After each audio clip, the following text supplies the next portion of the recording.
Parliament का session और बिहार विधानसभा का सत्र दोनों की शुरुआत होने जा रही है और दोनों जगह एनडीए ने जिस मजबूती के साथ अपनी उपस्थिति दर्ज की है, ऐसे में अगर मैं बिहार की बात करूं तो ये शुरुआत होगी उन वादों को पूरा करने की जो चुनाव प्रचार के दौरान एनडीए के द्वारा, हमारे नेताओं के द्वारा, हम लोगों के द्वारा जो वादे किए गए थे, संकल्प पत्र में जिन बातों का जिक्र हम लोगों ने किया था।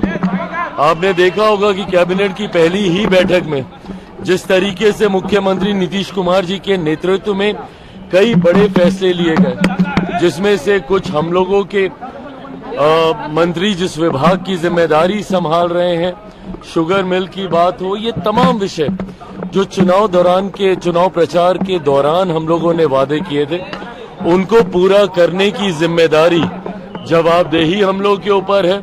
दूसरी तरफ जब पार्लियामेंट का सत्र भी कल से शुरू हो रहा है, मैं मानता हूं विपक्ष एक बार फिर से गतिरोधक बनने का प्रयास करेगा।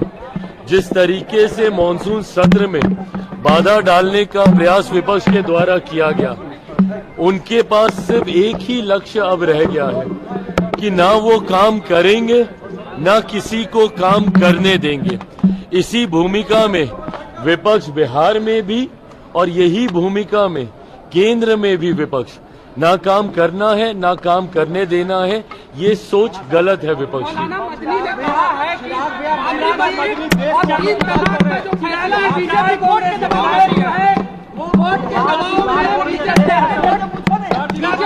बीजेपी के दबाव में कोर्ट ने ये फैसला लिया था, अपनी मर्जी तो दबाव में है, बीजेपी के दबाव में फैसला लिया गया।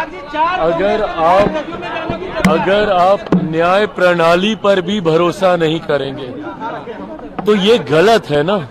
आप देश को आप अराजकता में नहीं लेके जा सकते। कानून व्यवस्था जिसके ऊपर और कोई नहीं है, कानून के सामने हर कोई एक बराबर है और भारत में कानून का राज चलता है। न्याय प्रणाली पर भी अगर कोई भरोसा नहीं करेगा तो इस सोच के बारे में कुछ नहीं कहा जा सकता। भारत की न्याय प्रक्रिया जिस तरीके से बिना कोई पक्षपात किए सत्य के साथ न्याय की स्थापना के लिए कार्य करती है, ऐसे में अगर आप उसको भी किसी राजनीतिक दल के दबाव की बात कहेंगे तो आप बुनियादी ढांचे के ऊपर प्रहार कर रहे हैं।